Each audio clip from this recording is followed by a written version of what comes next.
once more to my class. Today we are going to study sonnet. As I told you, sonnet is a very important literary form and it is very important for TGT students because it is directly related to William Shakespeare. As I told you, not only William Shakespeare, Wordsworth and John Milton also has written sonnets. So it is very important to know what is a sonnet, where it came from, and what is the structure of sonnet, and what are the important characteristics of the sonnet. So, students, we are going to study sonnet.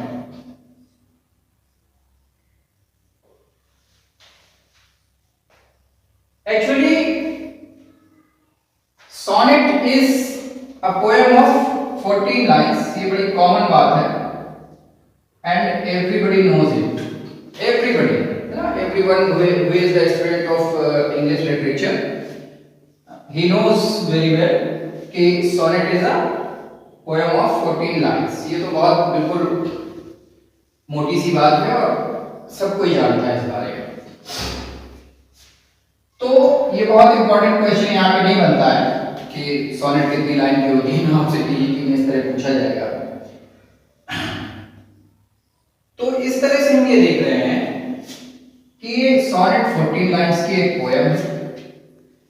अब देखिए जो main बात है वो ये है, और इस तरह का क्वेश्चन पूछा भी जाता है कि where the sonnet was originated. So, students, in 13th century, in 13th century, sonnet was invented in Sicily. This is a city of Italy. Italy का एक शहर है सिसिली, और वहां सोनेट को 13th सेंचुरी में गाया जाता था. एक पोएट थे जिनका नाम था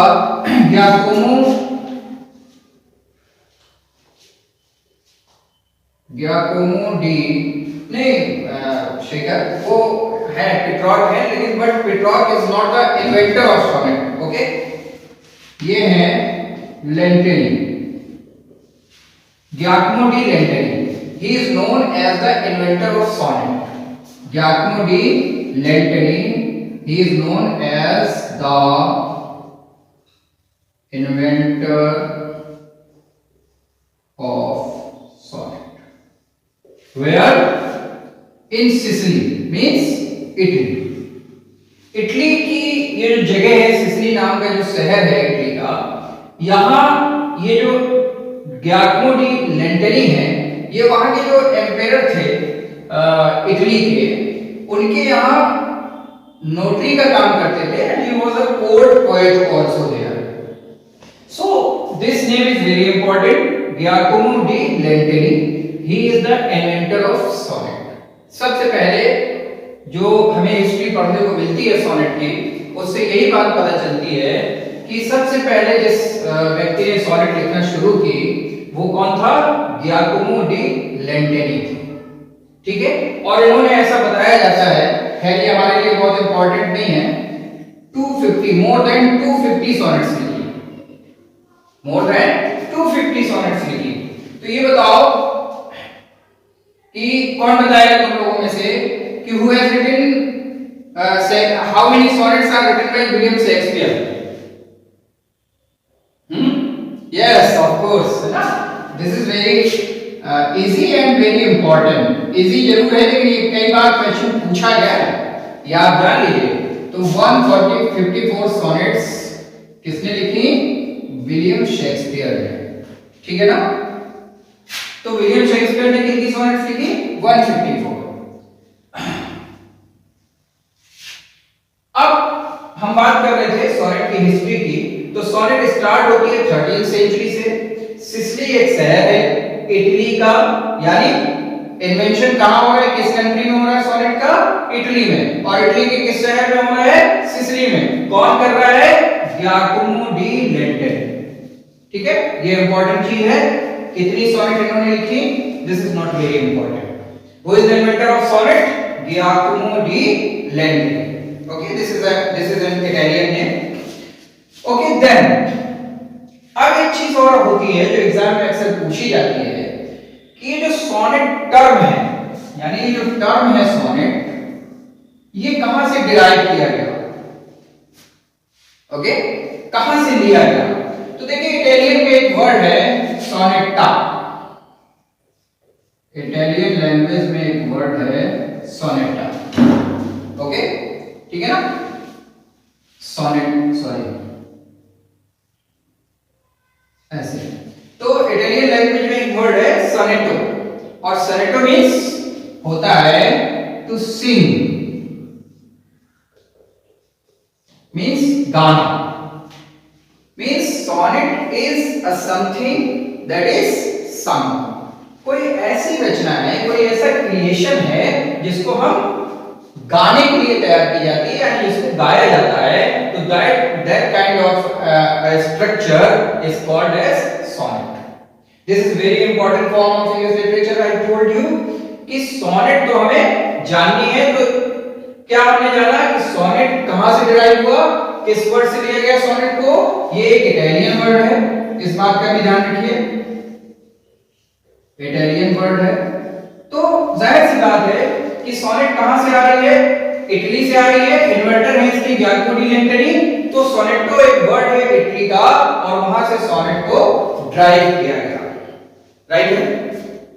अब इटली में कुछ और पोएट हुए, इसके दाते हैं, दाते ने बहुत सारी सोनेट लिखी, लेकिन ये हमारे लिए बहुत महत्वपूर्ण नहीं है, बहुत इंपॉर्टेंट नहीं है। जो चीज इंपॉर्टेंट है वो है हमारे लिए एक व्यक्ति यहां पर और हुआ जिसे हम पेट्रार्क के नाम से जानते हैं। This is very important person. Sonnet को इन्वेंट तो किया गियाकोमो डी लेंटेनी ने, ओके, लेकिन सोनेट के को जो बढ़ाया, सोनेट को जो ऊंचाई दी, सोनेट को जो हाइट प्रदान की, वो पेट्रार्क ने की। And he wrote a number of sonnets. He started to sing, गाता था, और बहुत सारे लोग उनको नोट कर लेते थे या कुछ भी नोट की गई। तो इस तरह से ये क्वेश्चन यहां पे बनता है कि who is the man to spread the sonnets in Italy? कौन है वो? क्या नाम है उसका? पेट्रार्क। ये इंपॉर्टेंट नाम है, इसको आपको याद रखना है, ठीक है ना? तो जब हम पेट्रार्क की सोनेट पढ़ते हैं, इसको नोट कर लीजिए प्लीज एक बार। Okay, so can I erase it? So students, इसको मैं थोड़ा सा अलग करके लिखूंगा।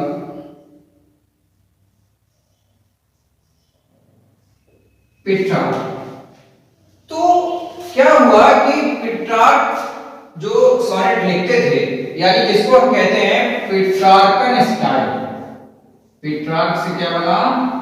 Petrarchan, Petrarchan style. क्या स्टाइल थी? There were 14 lines like all the sonnets, and क्या था? इन्होंने क्या किया? अपनी सोनेट को 2 पार्ट्स में बांटा। एक तो octave and one is called as sestet. Okay, the beginning, the 8 lines in the beginning are called as octave, and the last 6 lines are called as sestet. Okay, means 2 tercet. Tercet जानते ना? 3 lines है ना? तो where are 3 lines? That is tercet. यहां 6 lines है, that is sestet. Okay, and quatrain. What is quatrain? Quatrain has 4 lines.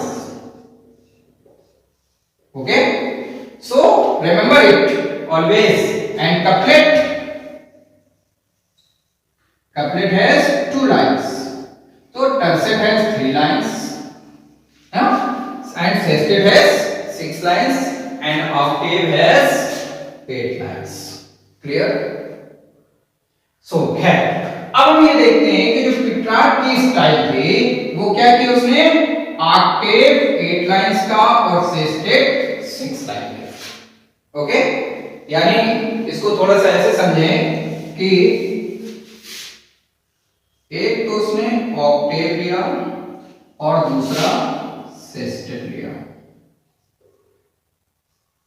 है ना। two parts were there, one was octave and second was sestet. Okay, octave क्या है? The 8 lines of beginning are called as octave, and the last 6 lines are known as sestet. Okay, and student remember this कि ये जो octave, ये जो शुरू की 8 lines हैं, इनमें पोएट क्या करता था? इनमें किसी अपनी प्रॉब्लम को बताता था या कोई क्वेश्चन होता था, ठीक है ना। तो इस तरह से या तो कोई प्रॉब्लम होती थी या कोई क्वेश्चन होता था, ठीक है ना। और सेस्टेट में क्या होता था? रेजोल्यूशन होता था उसका। ये आपको थोड़ा सा ध्यान रखना है कि in traditional sonnet means Petrarchan sonnet, in Petrarchan sonnet जो शुरू की 8 लाइंस होती थी वो किसी प्रॉब्लम या क्वेश्चन को डिस्कस करती थी, और जो लास्ट की 6 लाइंस होती थी वो रेजोल्यूशन को डिस्कस करती थी। So this is very important to remember कि पिट्रार्कन स्टाइल में क्या हुआ, सोनेट को 2 तरह से बांटा उसने, एक ऑक्टेव और दूसरा सेस्टेट। ऑक्टेव की जो 8 लाइंस थी उनमें प्रॉब्लम होती थी, क्वेश्चन होता था, और सेस्टेट की जो 6 लाइंस हैं उनमें रेजोल्यूशन मिलेगा हमें देखने के लिए। Right, complete. ओके, अब हम आते हैं इंग्लिश में। तो अगर हम इंग्लिश की बात करें, मैं तो भाई शोभित कंप्लीट हो गया, इरेज कर दें। ओके, अब हम देखते हैं कि इंग्लिश में सोनेट क्या होता है। So students, you know very well कि after 15th century, means after the age of Chaucer there was 15th century, and the entire 15th century was barren। कैसे? लिटरेचर के पॉइंट ऑफ व्यू से अगर हम देखें तो 15th सेंचुरी में हमें कोई भी ऐसा वर्क नहीं मिलता जिसमें हम कोई बात करें, लेकिन जो 16th सेंचुरी मींस रेनेसां का जो इंपैक्ट है वो इंग्लैंड में दिखने लगा था, और वहीं पे एक और मूवमेंट हुआ था, रिफॉर्मेशन, आप जानते हैं। तो रेनेसां का जो इंपैक्ट था उसने क्या किया कि जो लोग थे, जो इंग्लिश मैन थे, उनके अंदर एक नई तरह की एनर्जी डेवलप हुई, और उन्होंने क्या करना शुरू किया? They started to translate different dramatist, different poets, बहुत सारी लैंग्वेजेस से, बहुत सारी कंट्रीज के जो सोनेट्स, पोएम्स थे या ड्रामास थे, उनको उन्होंने क्या किया? ट्रांसलेट किया। और इसकी वजह से क्या हुआ, जैसे हम आप सब जानते हैं कि विलियम शेक्सपियर भी शुरू में क्या करते थे, बहुत सारे ड्रामास को उन्होंने ट्रांसलेशन करने का ही काम किया, तो ट्रांसलेट किया गया, बहुत सारी पोएम्स को ट्रांसलेट किया गया। तो इसी तरह इंग्लैंड से 2 लोग, कब, ये ध्यान रखना है आपको, इन 16th सेंचुरी। तो इंग्लैंड से 2 लोग, एक का नाम था सर थॉमस यार्ड और एक थे हेनरी हॉवर्ड, ठीक है ना। इनको अर्ल ऑफ सुरे भी कहते हैं, ठीक है ना। ये अर्ल ऑफ सुरे थे, सुरे एक जगह है, वहां की ये अर्ल थे, तो that's why he is often called earl of सुरे। लेकिन इनका नाम क्या था? Henry Howard. और दूसरे कौन थे? Thomas yard. तो तो एक थॉमस यार्ड और दूसरे हेनरी हावर्ड, कई जगह हमने बुक्स में ये भी पढ़ा है कि दीस टू वर फ्रेंड्स, अच्छे दोस्त थे आपस में।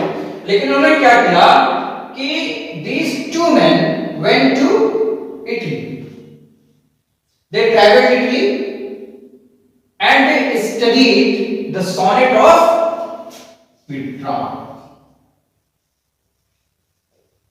When in 16th century, Petrarch used to write during 14th century, and in 16th century, these two writers, these two men from England went to Italy. They visited Italy and they studied the sonnet of Petrarch. Okay, as I told you कि Petrarch sonnet में क्या था? There was one octave and one sestet. The 8 lines in the beginning are called as octave and the last 6 lines are called as sestet. तो इस तरह से क्या हुआ कि अब यहाँ पे जो octave की जो राइम स्कीम थी इसकी वो क्या थी? A B B A A B B A. Okay, अगर आप में से किसी ने भी क्यों शेखर ऑन इज ब्लाइंडनेस तो पढ़ी है ना? Yes of course, on is blindness कैसी पोएम है? पेट्रार्कन सॉनेट ही है वो, अभी हम बात करेंगे उस पे। तो उसकी राइम स्कीम आपको इसी तरह मिलेगी और सेस्टेट की जो राइम स्कीम है वो सी डी ई और सी डी ई, करेक्ट? इस तरह से इन्होंने इसकी सोनेट को पढ़ा, दोनों ने समझा और दोनों लौट के जब इंग्लैंड आए तो they started to write sonnet in English. Now पहले क्या होता था कि सोनेट इटली में लिखी जा रही थी, means it was written in Italian language, and अब क्या हो रहा है कि अब सोनेट इंग्लिश में लिखनी शुरू हो रही है। कब से? 16th सेंचुरी से, यानी आप ये भी कह सकते हैं कि एलिजाबेथन एज से। वैसे हालांकि ये बात एलिजाबेथ जब गद्दी में बैठती हैं उनसे पहले की है, 1558 से पहले की है, लेकिन फिर भी इसको हम एलिजाबेथन एज में ही रखते हैं। तो थॉमस यार्ड ने क्या किया?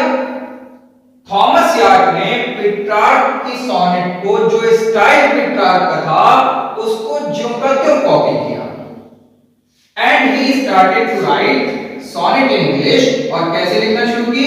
इन्होंने भी अपनी सोनेट को 14 लाइंस की तो थी, लेकिन जो शुरू की 8 लाइनें थी उनको ऑक्टेव रखा और बाद की 6 लाइनों को सेस्टेट रखा और राइम स्कीम भी सेम फॉलो की इन्होंने, यानी ऑक्टेव की एबीबीए और सेस्टेट की सीडीई। ठीक है ना? तो थॉमस यार्ड ने क्या किया कि ऑक्टेव को सेम रखा, एबीबीए और सेस्टेट को भी सेम रखा, सीडीई। पूरी तरह से इन्होंने पेट्रार्क की स्टाइल को पूरी तरह से इन्होंने कॉपी किया यहां पर। तो जब इन्होंने पेट्रार्क की स्टाइल को पूरी तरह से कॉपी किया तो क्या हुआ कि जो इनकी 14 लाइंस तैयार हुई उनकी राइम स्कीम ये हुई और वही सिस्टम रहा। ठीक है ना? फर्स्ट जो 8 लाइन थी उनमें कोई प्रॉब्लम थी या कोई क्वेश्चन था और लास्ट की जो 6 लाइंस थी उनमें रेजोल्यूशन था। अब हेनरी हावर्ड भी आए, लेकिन हेनरी हावर्ड ने लाइंस तो 14 इन्होंने भी रखी, यहां पे कोई डिफरेंस हमें देखने को नहीं मिलता। लाइंस यहां पे भी 14 रही,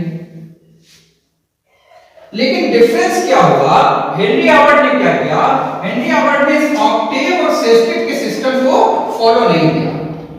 उसने अपनी सोनेट को ऑक्टेव और सेस्टेट में डिवाइड नहीं किया। देन व्हाट ही डिड, क्या किया उसने कि 4 लाइंस के 3 क्वाड्रेंट्स बनाए उसने।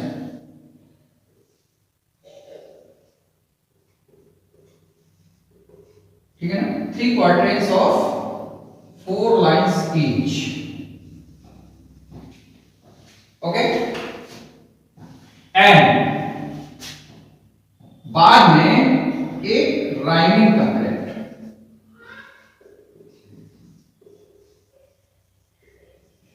ठीक है ना। राइमिंग कपलेट का मतलब कपलेट मींस दो लाइनें और राइमिंग कपलेट मींस ऐसी दो लाइनें जो आपस में राइम करती हैं। अभी हम बाद में देखेंगे। तो इस तरह से इन्होंने क्या किया, राइमिंग कपलेट दिया लास्ट में। तो 4 लाइंस के 3 स्टैंजास, तो 4 और 3 को अगर हम मल्टीप्लाई करेंगे तो क्या हो गया, 12 लाइंस यहां हो गई और 2 लाइंस यहां हो गई। In this way 14 lines. Okay, अब यहां क्या हुआ कि थॉमस यार्ड ने कुछ नॉवेल्स लिखी, कुछ सॉनेट्स लिखी और उसके बाद he was done and he was followed during the Puritan age by Milton. So Milton ने इनको पूरी तरह से फॉलो किया। तो अब आप देखिए कि चूंकि थॉमस यार्ड का जो ये स्टाइल था, ये किसको फॉलो कर रहा था, Petrarch. That is why these types of sonnets are called Petrarchan sonnet. Okay, clear है ना, मजा आ रहा है ना। कोई चीज ना समझ में आए तो बोलो मुझे, जहां भी प्रॉब्लम है। क्यों शोभित, शेखर, तुम्हें यादर, रजनी, ओके ना, कोई प्रॉब्लम हो तो बोलो। वंदना, टेल मी, समझ में आ रही बात ना?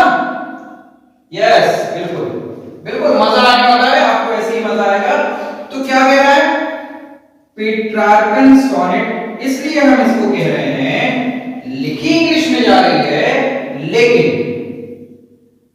ये पूरी की पूरी कॉपी है किसकी, पेट्रार्क की। That is why this type of sonnets are called as Petrarchan sonnet. इस स्टाइल को, चूंकि ये पेट्रार्क कहां के थे, इटली के थे, that is why this style of sonnet also known as Italian sonnet ना। तो we can say Petrarchan sonnet और Italian sonnet। अब इनको इंग्लिश लिटरेचर में फॉलो इस स्टाइल को किसने किया, जॉन मिल्टन ने फॉलो किया और बेहतरीन सोनेट्स लिखी 32। दैट इज व्हाई इसे हम मिल्टोनिक सोनेट भी कहते हैं।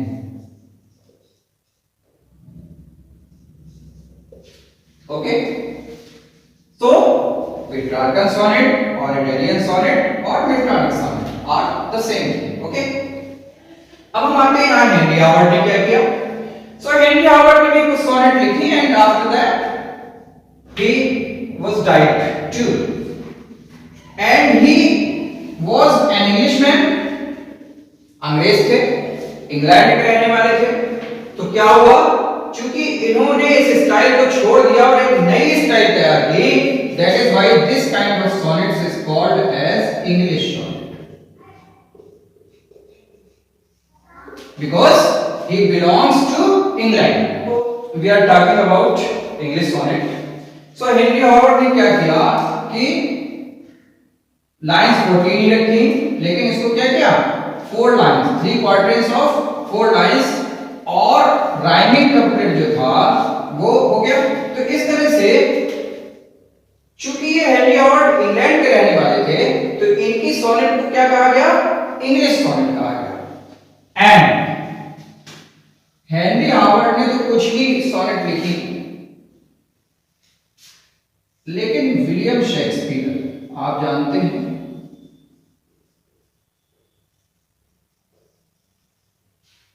विलियम शेक्सपियर ने क्या किया, yes of course he has written 154 songs, है ना, it is known to everybody.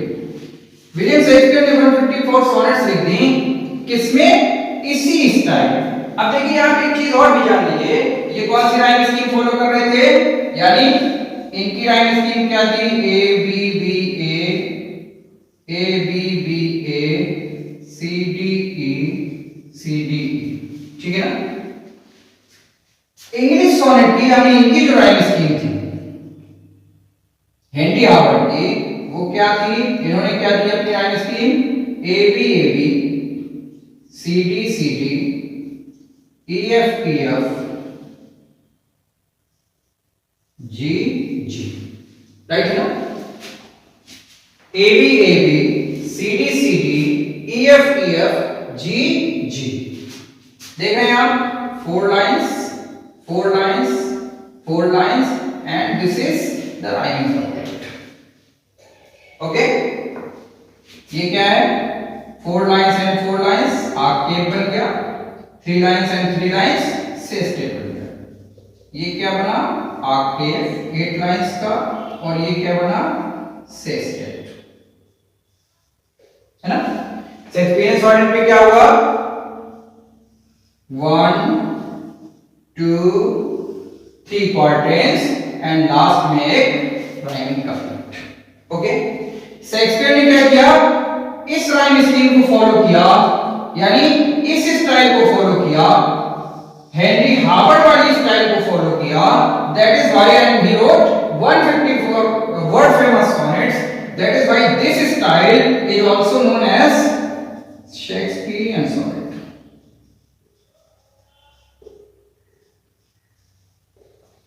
Okay friends, so you got कि इस स्टाइल को थॉमस यार्ड ने यहाँ शुरू किया, जॉन मिल्टन ने चूंकि सबसे ज्यादा इसको फॉलो किया, that is why this is known as Petrarchan sonnet और इटालियन सॉनेट और Miltonic sonnet, and its rhyme scheme is A B B A C D E C D।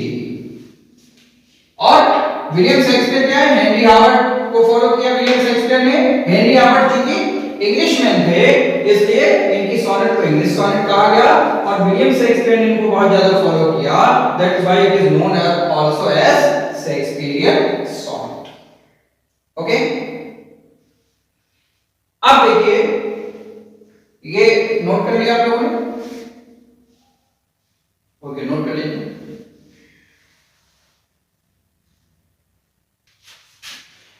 Now एक और है जो हमें बाद में देखने को मिलती है, जिसे हम इर्रेगुलर सॉनेट भी कहते हैं,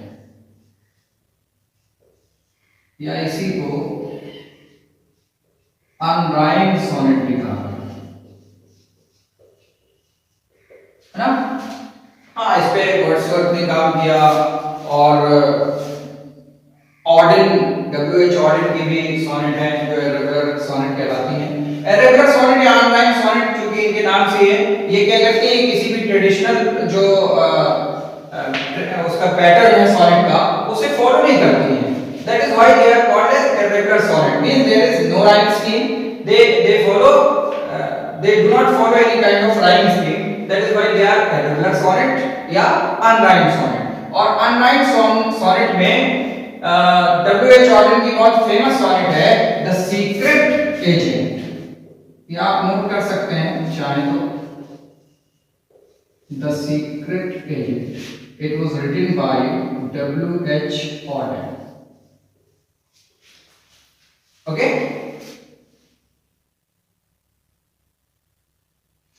इसी तरह वर्ड्सवर्थ की है the word is too much with us, है ना? ये वर्ड्सवर्थ की सॉनेट है, and this is also a fine example of irregular sonnet.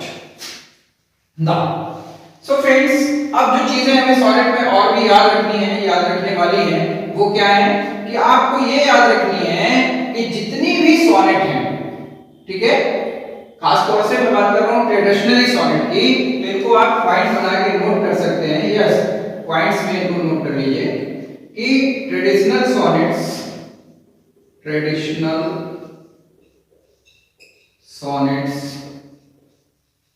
Were written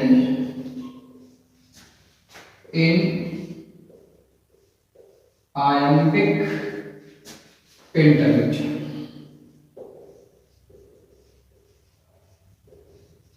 okay, ये ध्यान रखिए, इस तरह का क्वेश्चन पूछा भी जाता है, कभी पूछ लिया जाता है कि sonnets are generally written in, और नीचे ऑप्शन दे देगा आपको, तो आपको ध्यान रखना है कि किसमें लिखी गई है? मोस्टली iambic pentameter में ही लिखी गई है। ठीक है, सो इस तरह से अगर हम देखें, एक चीज और नोट कर सकते हैं आप कि रोमियो जूलियट का जो प्रोलॉग है, द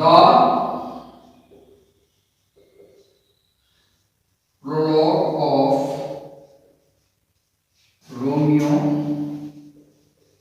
एंड जूलियट किसने लिखा था? ये विलियम शेक्सपियर ने, है ना।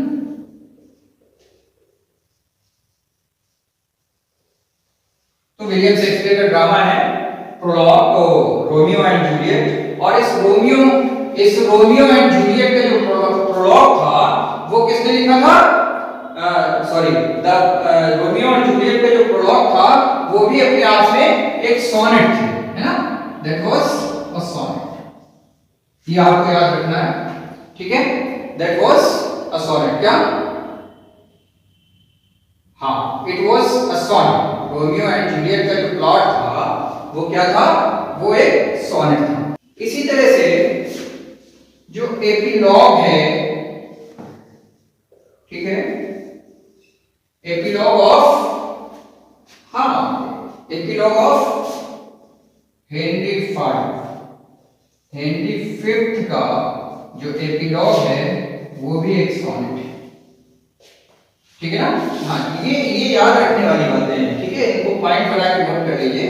और अब देखिए क्या है कि एक पोएम है शेक्सपियर की। शेक्सपियर की पोएम का कोई टाइटल तो होता नहीं है, शेक्सपियर की पोएम में क्या होता है?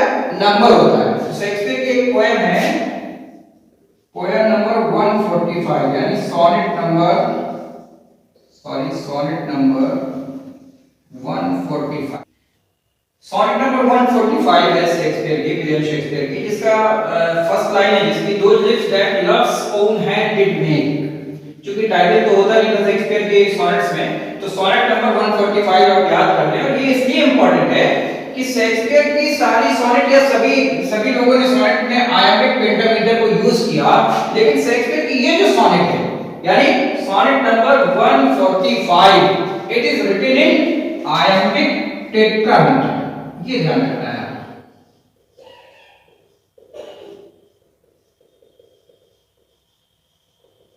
Iambic tetra means all the traditional sonnets were written in iambic pentameter, लेकिन शेक्सपियर की जो सोनेट नंबर 145 है ये किसमें लिखी गई?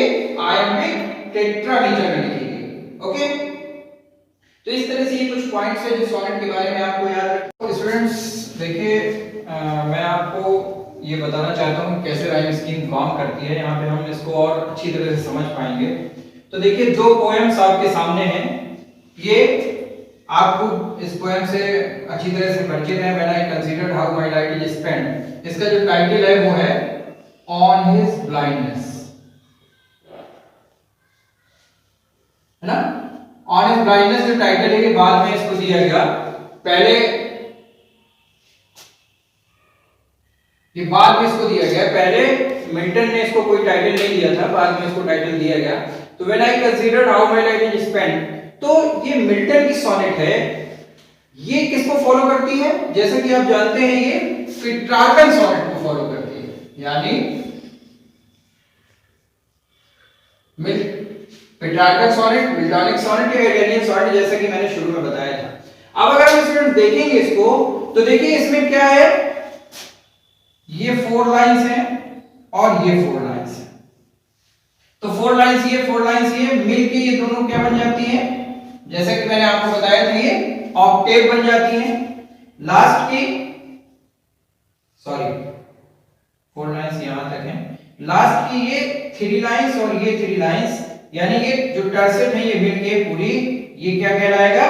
ये आपका बन गया सेस्टेट, और ये क्या हो गया? ये आपका बन गया ऑक्टेव। तो देखिए क्या देखने को मिल रहा है हमें कि अगर आप इसकी मीनिंग को समझ पाएंगे तो इसकी जो फर्स्ट 8 लाइंस हैं उसमें मिल्टन क्या बता रहा है हमें? कंप्लेन कर रहा है, अपना एक क्वेश्चन कर रहा है। When I consider how my life is spent in how my days in this dark world and white, छोड़ दिया जाता है, वो जब अंधा हो जाता है ना। ये मिल्टन कैसा है, अपनी 42 इयर्स में ब्लाइंड हो जाता है ये।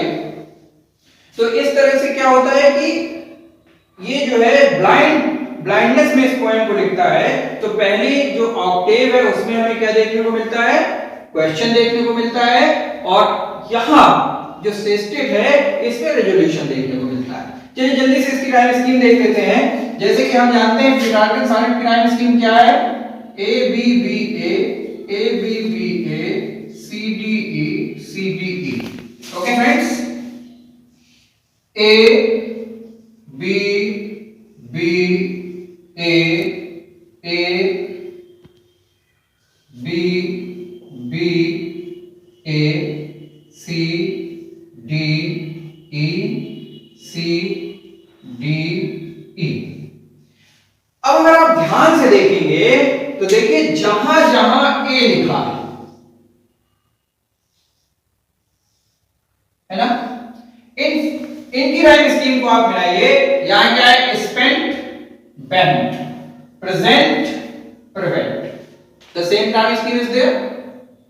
इसी तरह से अगर हम देखें तो बी कहां है, this one, now child, deny. तो जहां जहां बी लिखा है आप देख लीजिए क्या हो रहा है, white, height, child and deny it. Right scheme समझ में आ रही है आपकी। इसी तरह से हम देखें जहां जहां सी लिखा हुआ है, नीट, स्पीड, है ना, नीट के साथ क्या मैच कर रहा है, स्पीड मैच कर रहा है। इन द सेम वे ये जो बेस्ट लिखा हुआ है, डी कहां लिखा हुआ है, रेस्ट। देखिए in the same way next जो पोएम है, सोनेट है, ये विलियम शेक्सपियर की सोनेट है, सोनेट नंबर 116, ठीक है ना। Let me not to the marriage of two minds, sonnet number 116। अब अगर हम इसमें देखें तो विलियम शेक्सपियर के बारे में मैंने आपको क्या बताया था कि आर्ट ऑफ सूर्य यानी हेनरी हावर्ड को उन्होंने कॉपी किया, और हेनरी हावर्ड ने कौन सी राइम स्कीम तैयार की थी, A B C D E F G. अब देखिए कैसे फॉलो करते हैं इसको मैं यहां लिख देता हूं। कौन सी राइम स्कीम की, A B C D E F G, है ना, यानी ये हो गई 12 लाइंस और ये 2 लाइन का कैरेक्टर 40 है अपने। सो देखिए अब अगर हम इस तरह से रखें तो सबसे पहले क्या चाहिए, A, then B, A B C D E F G. Okay guys, so हम देख रहे हैं कि कहां है ए, ये है ए और यहां है ए। तो देखिए आप राइम कर लीजिए दोनों को, माइंड्स फाइट्स, है ना। In the same way love, ring of, seat is there, mark, bar, shaken, taken, E यहां है और ई यहां है, चीक्स, वीक्स। एफ को देखिए आप तो क्या हुआ, कम, डाउन। एंड ये क्या है, ये राइमिंग कपलेट है। क्या है ये, राइमिंग कपलेट, है ना। तो this is the rhyming couplet, G, fruit, loved. तो इस तरह से मैं जो आपको बात बताना चाह रहा हूं वो ये है कि शेक्सपियरियन सोनेट की अपनी एक राइम स्कीम है और मिल्टॉनिक सोनेट की अपनी एक राइम स्कीम है। मिल्टॉनिक सोनेट में सोनेट को या इटालियन सोनेट को या पेट्रार्कन सोनेट को ऑक्टेव और सेस्टेट में बांटा जाता है, जबकि शेक्सपियर सोनेट में ऐसा ऑक्टेव और सेस्टेट के इस सिस्टम को फॉलो नहीं किया। So students, these are some sonnets, we must remember this, कभी-कभी पूछ ली जाती है एग्जामिनेशन में। तो जैसे कि आप जानते हैं Astro and Astrella, Astrophel and Astrella, this is a very beautiful sonnet by Sir Philip Sidney. फिर एडमंड स्पेंसर की अंग्रेजी है, upon Westminster bridge the word is too much with us and London 1802। These are written by William. कभी इस तरह का भी question आ जाता है कि which sonnet by William Wordsworth was a tribute to John Milton. तो the answer is London 1802। फिर W.B. Yeats की भी पोएम है, सोनेट है, लेडा एंड द स्वान, और विक्रम सेठ की एक सोनेट है the golden gate. So students, आप इस बात को ध्यान रखिए, अच्छी तरह से जान लीजिए कि सोनेट का इन्वेंशन कहाँ हुआ? इटली में, इटली के एक शहर सिसिली में। कब हुआ? 13th सेंचुरी में। इंग्लिश में सोनेट कब आई इंग्लिश लिटरेचर में? ड्यूरिंग द 16th सेंचुरी, यानी you can say during the Elizabethan age या अर्ली रेनेसां का वो पीरियड था जब रेनेसां का पूरा इंपैक्ट इंग्लैंड में महसूस किया जा रहा था। That was the time when Thomas yard और हेनरी हावर्ड दो लोग थे जो कहां गए? इटली गए, वहां से सोनेट को लेके इंग्लैंड आए। थॉमस यार्ड ने क्या किया? पूरी तरह से पेट्रार्क की स्टाइल को फॉलो किया। दैट इज व्हाई उसकी जो सोनेट की स्टाइल थी उसे पेट्रार्कन सोनेट कहा गया। उस स्टाइल को इंग्लिश लिटरेचर में जॉन मिल्टन ने फॉलो किया, इसलिए उस स्टाइल को हम मिल्टोनिक सोनेट भी कहते हैं, यानी जिसमें एक ऑक्टेव है, एक सेस्टेट है और जिसकी राइम स्कीम क्या होगी? A B B A C D E C D. दूसरी जो सोनेट है, दूसरी जो स्टाइल है वो किसकी है? अर्ल ऑफ सुरे की है, हेनरी हावर्ड लेके आए और उन्होंने क्या किया? अपनी एक स्टाइल सोनेट को अपना एक रूप दिया उन्होंने इंग्लिश का। दैट इज व्हाई, और उन्होंने राइम स्कीम उसकी चेंज कर दी, ऑक्टेव सेस्टेट का सिस्टम खत्म कर दिया। 8 लाइनें 6 लाइनें नहीं रही, अब क्या हुआ? 3 quadrants of 4 lines each and last में क्या? एक राइमिंग कपलेट। इस तरह से 14 लाइन्स में लिखा और उन्होंने राइम स्कीम क्या रखी? A B C D E F G G. Henry Howard को सबसे ज्यादा फॉलो किया विलियम शेक्सपियर ने and he has written 154 sonnets. That is why this kind of sonnet is also known as the Shakespearean sonnet. ये याद रखिए आप। Traditional sonnets जो हैं वो किसमें लिखी गई? मोस्टली iambic pentameter में लिखी गई, but there is a sonnet by William Shakespeare, sonnet number 145, and that was written in iambic tetrameter. इस बात को, इन चीजों को अच्छी तरह से याद रखना है, ठीक है? ओके गाइस, सो अब हम लोग नेक्स्ट क्लास में और फॉर्म्स पढ़ेंगे, लिटरेरी फॉर्म्स पढ़ेंगे। और जो लोग ऑनलाइन मेरी वीडियो को देख रहे हैं उनसे मेरी रिक्वेस्ट है कि अगर आपको ये वीडियो अच्छा लगता है, आपकी समझ में मेरी बात आती है, तो प्लीज मेरे वीडियो को लाइक करें, सब्सक्राइब करें, उन लोगों तक पहुंचाएं जो प्रिपरेशन कर रहे हैं, आपके दोस्त हैं, शायद मेरी बातें उनके काम आ जाए। थैंक यू, धन्यवाद।